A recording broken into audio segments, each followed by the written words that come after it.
Suscription. Le Seigneur se présente comme celui qui tient dans sa droite les 7 étoiles et marche au milieu des 7 chandeliers. Louange et blâme. Approbation. Le Seigneur, qui connaît les œuvres de l'Église, approuve son travail, sa sévérité envers les faux docteurs, sa patience. 2, 3.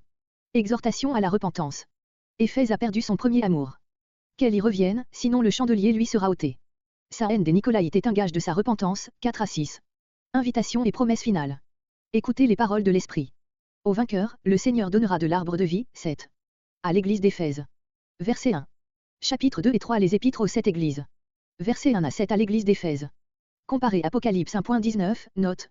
Ce commandement du Seigneur se renouvelle à chacune des 7 lettres. Celles-ci sont composées suivant un ordre qu'il faut observer, elles ont toutes 3 parties. Une introduction, dans laquelle le Seigneur se présente à l'Église avec quelqu'un des traits sous lesquels il est apparu à son disciple, Apocalypse 1.12 et suivant.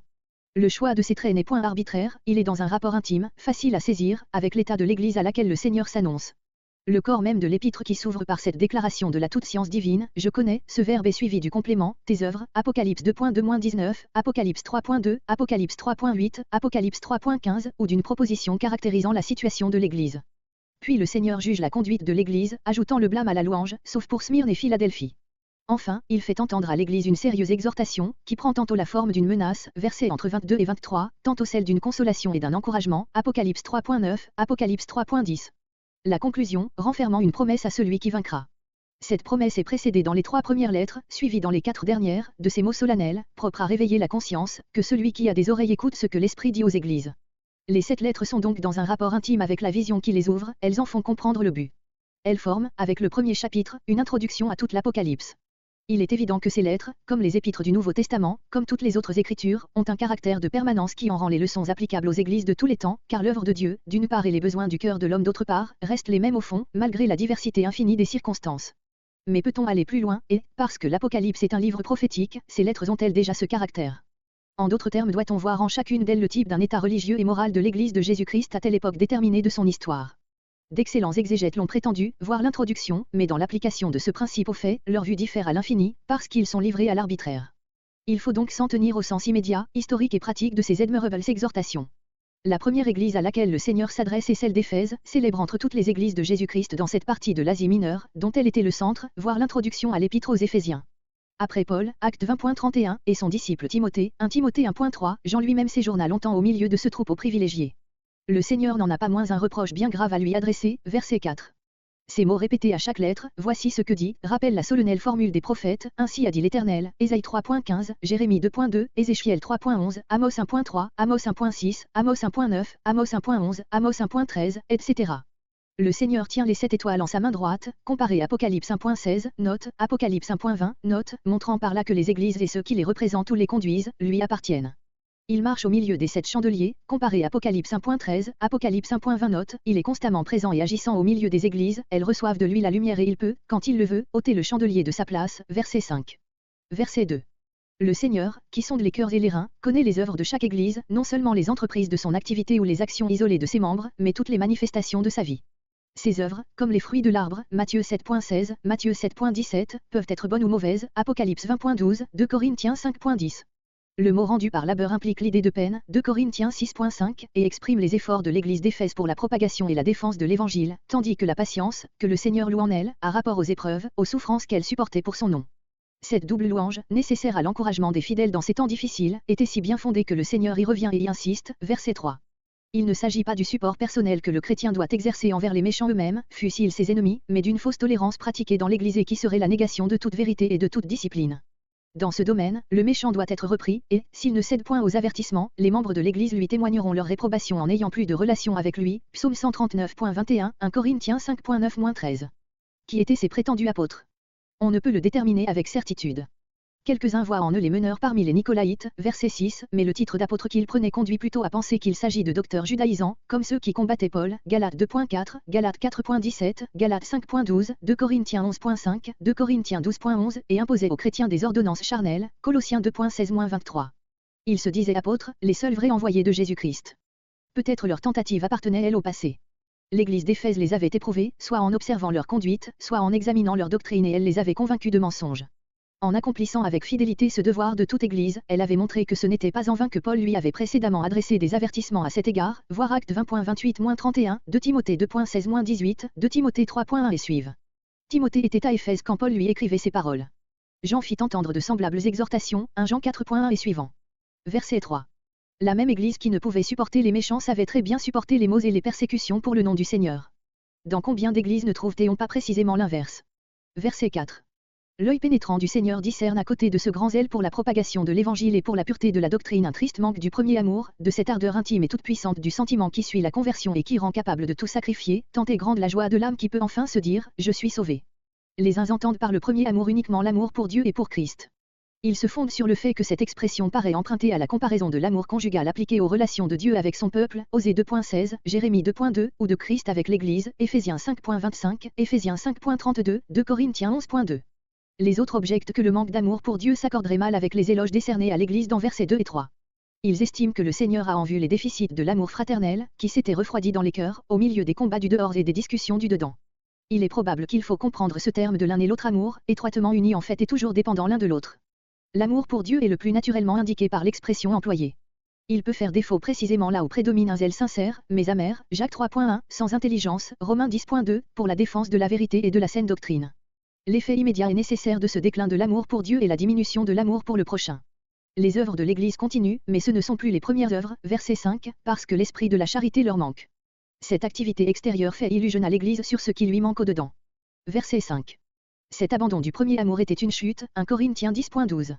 Or, pour se relever d'une chute il faut se repentir, c'est-à-dire d'abord se souvenir d'où l'on est déchu, se rappeler sa condition précédente, Luc 15.17, reconnaître sa déchéance et sa misère et en éprouver une sainte douleur et une profonde humiliation. Mais ce n'est encore que la condition négative du renouvellement intérieur qui est requis par le Seigneur pour revenir aux premières œuvres, ou, en d'autres termes, au premier amour. Le mot que nous traduisons par se repentir désigne un changement complet d'esprit, la conversion, la régénération du cœur. Un tel changement pourra seul ramener le premier amour là où il s'est refroidi. Si l'Église d'Éphèse s'y refuse, la menace que le Seigneur ajoute s'accomplira promptement, je viens à toi par des jugements, car il ne s'agit pas ici de son dernier retour, et j'ôterai ton chandelier de sa place, c'est-à-dire, je ferai que tu cesses d'être une Église, soit en te supprimant complètement, soit en te frappant de mort spirituelle. La lumière une fois éteinte, ce qui arrive toujours lorsque l'amour a disparu et que Dieu retire ses grâces, il ne reste plus d'Église, alors même que des formes mortes subsistent encore. Verset 6. On n'est pas d'accord sur la question de savoir si le nom des Nicolaïtes est la désignation historique d'une secte, ou si c'est un terme symbolique destiné à caractériser les tendances immorales qui sont ici condamnées. Dans le premier cas, plusieurs font remonter l'origine de cette secte à Nicolas, l'un des 7 diacres, acte 6.5, qui, au rapport d'Irénée serait plus tard déchu de la foi et tombé dans des erreurs impures.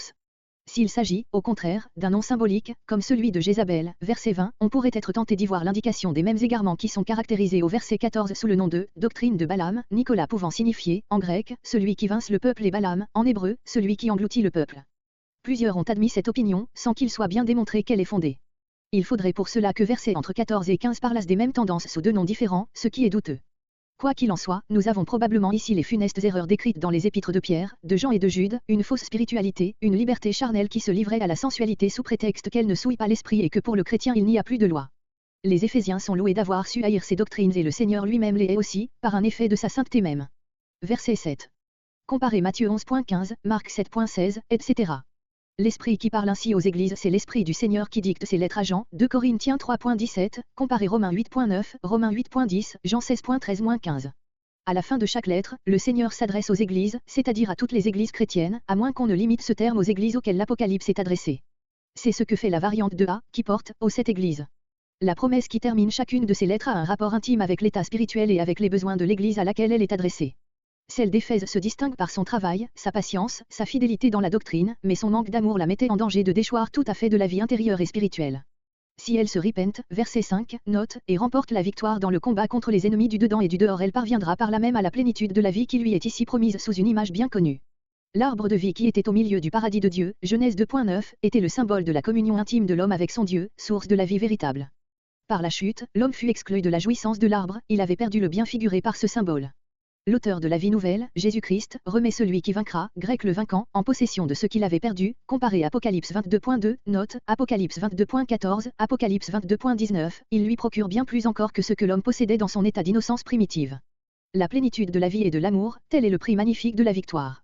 Le paradis, comparé Luc 23.43, 2 Corinthiens 12.4, note, est ici appelé paradis de Dieu, parce que Dieu en est la lumière et la vie.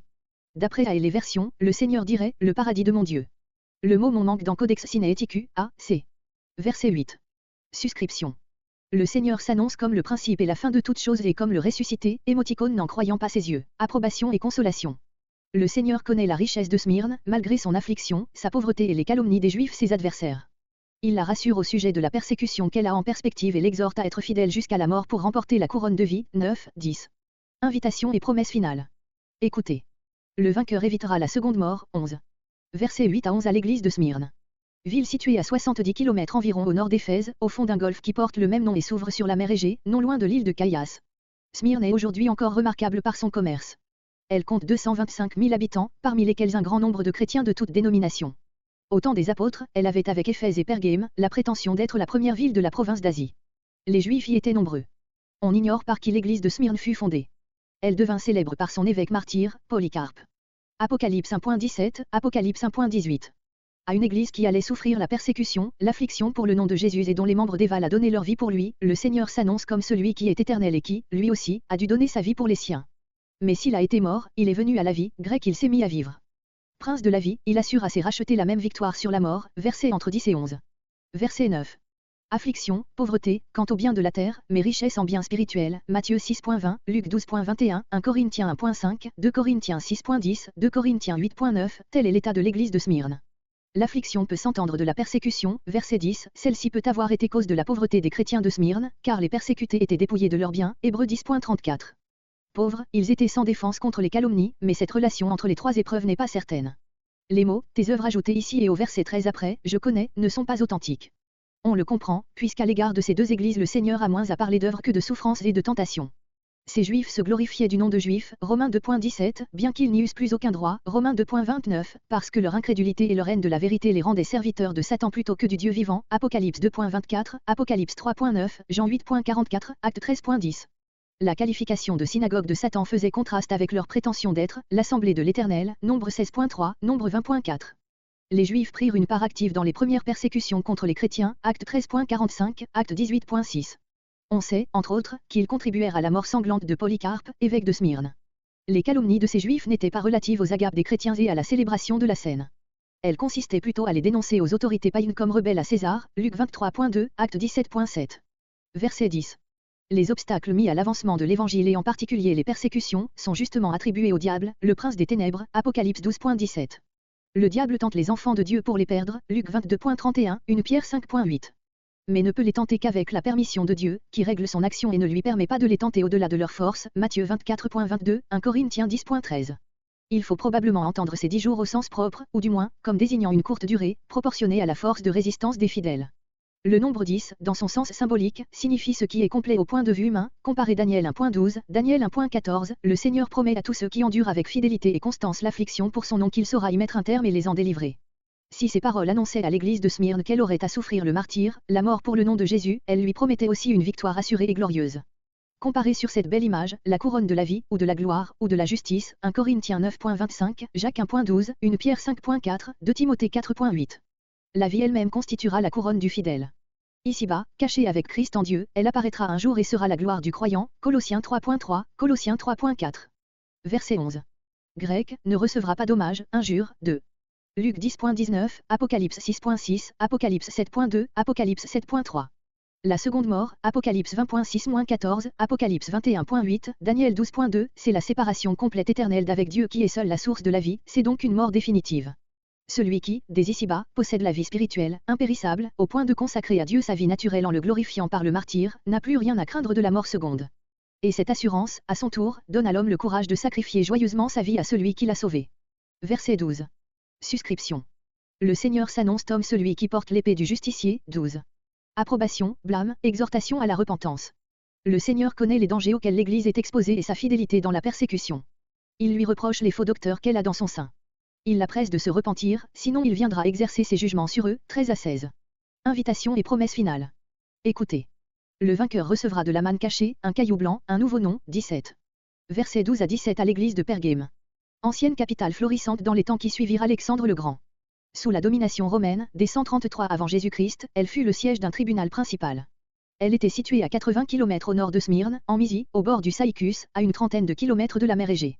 Elle porte aujourd'hui encore le nom de Bergamo. On ignore par qui l'église de cette ville avait été fondée et dirigée, mais il paraît, d'après notre lettre, qui en fait connaître l'état moral, qu'elle en est exposée à de grands combats. Apocalypse 1.16, deuxième note, là où règne Satan, verset 13, il faut qu'il soit combattu avec énergie pour être vaincu. De là, l'image sous laquelle le Seigneur s'annonce à Pergame et qui présage le jugement annoncé aux Balaamites, verset 16. Verset 13. Pergame avait un célèbre sanctuaire d'Esculape. Le serpent était le signe symbolique du dieu de la médecine, c'est ce qui aurait amené les chrétiens à appeler son temple trône de Satan. On donne de ce nom une explication plus plausible encore. En 29 avant Jésus-Christ, un temple avait été élevé à Pergame et consacré à l'empereur et à la déesse Rome. Le culte des empereurs était odieux aux chrétiens, qui attirèrent sur eux de terribles persécutions en refusant de rendre aux souverains des hommages blasphématoires. Il est probable que le trône de Satan était ce temple de Pergame, d'autant plus que la persécution était attribuée à Satan, verset 10, première note. Mon nom, c'est la confession du nom de Christ, acte 5.28, acte 5.41, ma foi, c'est la fidélité envers lui. Ces paroles étaient pour l'église de Pergame un admirable éloge, relevé encore par les détails qui suivent. Le fidèle témoin, martyr, Antipas n'est point connu dans l'histoire, mais on voit par ces paroles que le Seigneur le connaissait et ne l'avait point oublié. Son nom et son martyr sont rappelés pour relever encore la fidélité de l'église de Pergame, qui, même alors, n'a pas défailli. Verset 14. Le blâme du Seigneur porte sur peu de choses, mais il faut arrêter les petits commandements, Luc 16.10, Galates 5.9, 1 Corinthiens 5.6, 1 Corinthiens 5.7. La pierre d'achoppement, grec le scandale, voir sur ce mot Matthieu 6.29, note, que Balaam enseignait à jeter devant le peuple, Nombre 24.25, Nombre 25.1 et suivant, consistait, verbe sous-entendu dans l'original, où l'infinitif manger est la position du substantif scandale, de la part des Israélites, à participer à un culte idolâtre, qui les entraînait à des relations impures. Mais ce qui, dans l'histoire d'Israël, ne fut qu'un fait accidentel, était devenu pour quelques-uns, dans l'église de Pergame, une doctrine, c'est-à-dire qu'ils proclamaient le droit pour le chrétien, sous prétexte de spiritualité et de liberté, de prendre part aux banquets qui suivaient les sacrifices, sans se préoccuper du risque d'être entraîné par là à toutes les souillures du paganisme. Paul avait dû déjà faire entendre à l'église de Corinthe les mêmes avertissements, 1 Corinthiens 10.20-30, 1 Corinthiens 5.9-11. Verset 15. Pareillement aux Israélites, où, tu as des gens qui retiennent également, en même temps, la doctrine de Balaam et celle des Nicolaïtes. C'est là, la leçon des majuscules le texte supporte, au lieu de pareillement, les mots, ce que je hais. Verset 16. Comparez verset 12 et Apocalypse 1.16, deuxième note. Cette menace concerne les Nicolaïtes et ceux qui sont désignés au verset 14.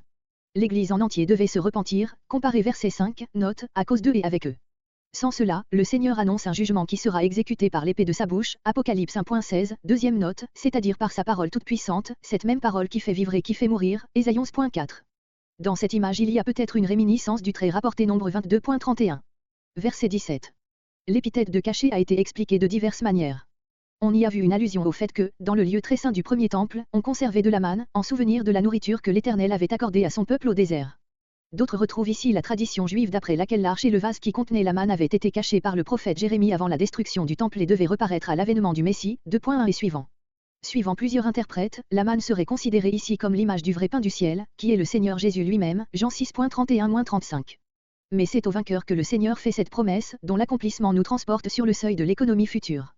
La manne n'est donc pas le symbole de la communion actuelle de l'âme avec Christ, mais de sa réunion parfaite et définitive avec lui dans l'éternité, 2 Corinthiens 5.6-8. Celui qui aura vaincu, en s'abstenant des festins impurs des idoles, aura part à cette vie céleste.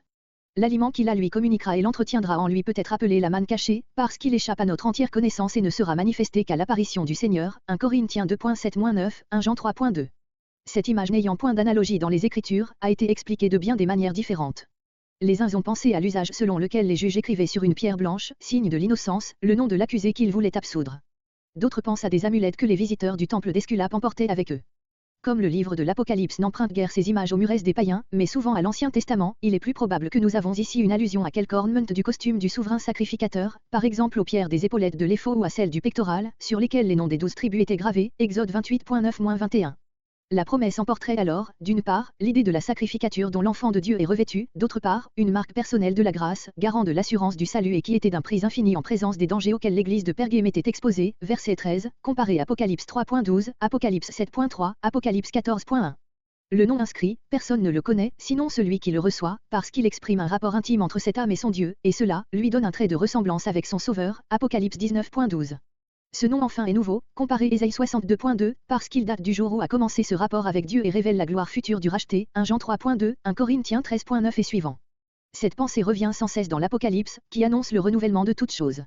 Le nouveau nom du croyant, le nouveau nom du Sauveur, Apocalypse 3.12, le Cantique nouveau, Apocalypse 5.9, Apocalypse 14.3, un ciel nouveau, une terre nouvelle, Apocalypse 21.1, la nouvelle Jérusalem, Apocalypse 3.12, Apocalypse 21.2, enfin, toute chose faite nouvelle, Apocalypse 21.5.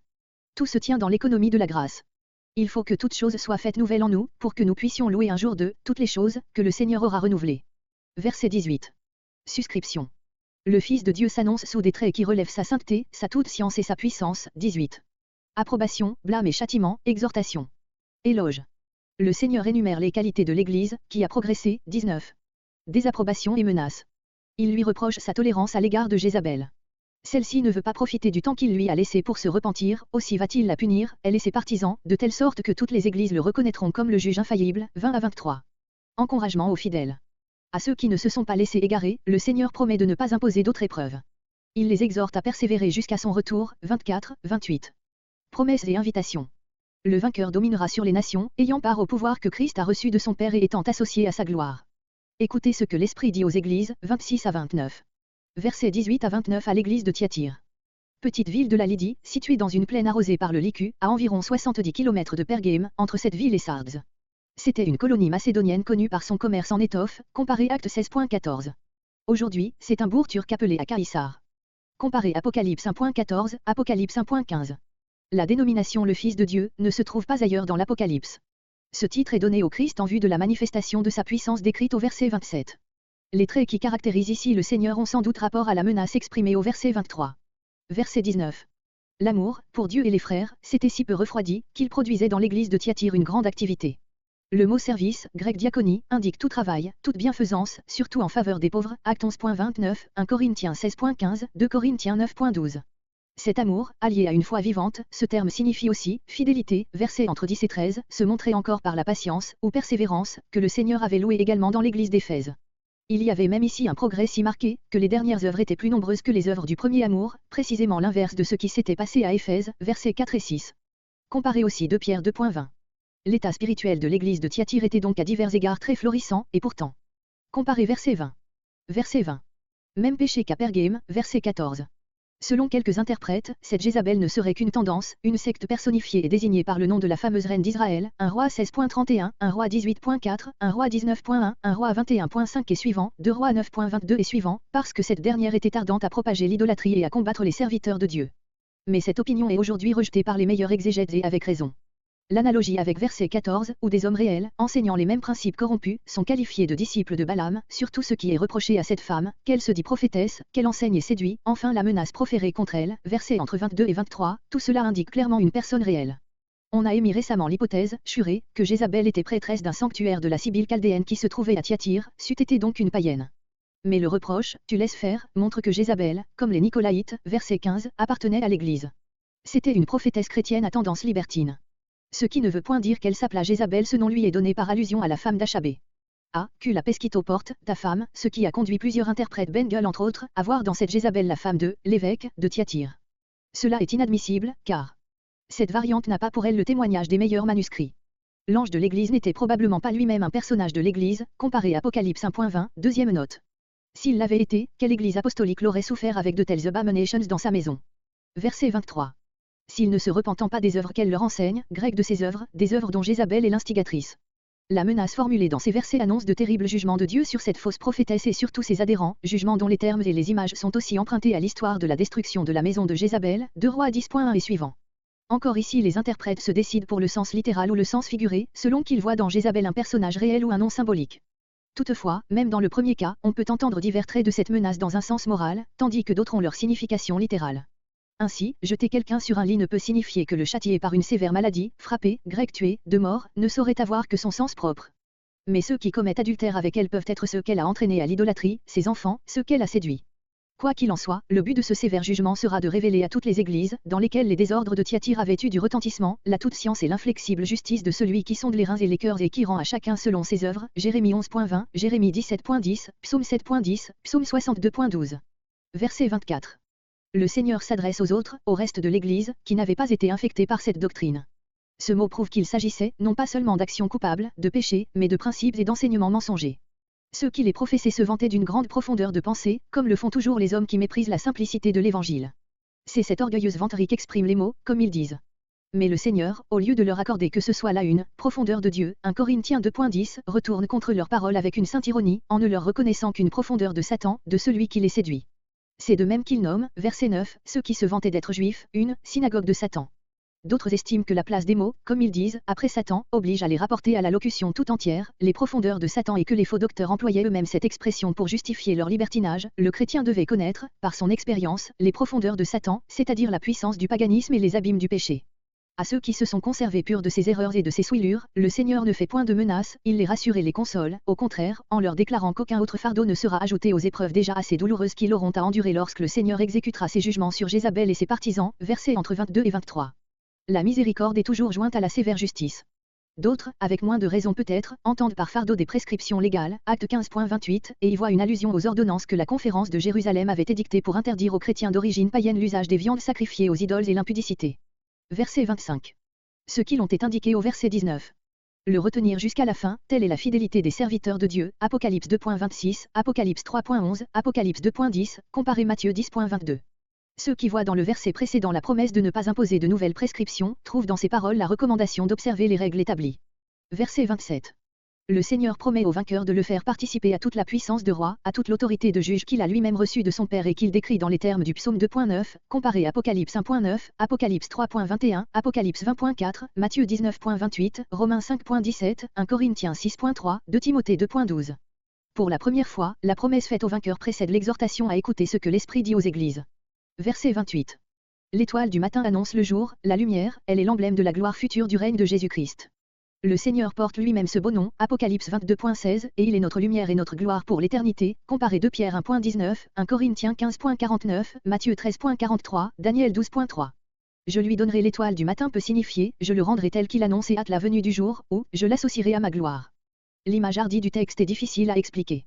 Quelque sens qu'on lui donne, ceux qui triomphent des séductions de l'erreur ne pourraient pas recevoir une plus glorieuse promesse.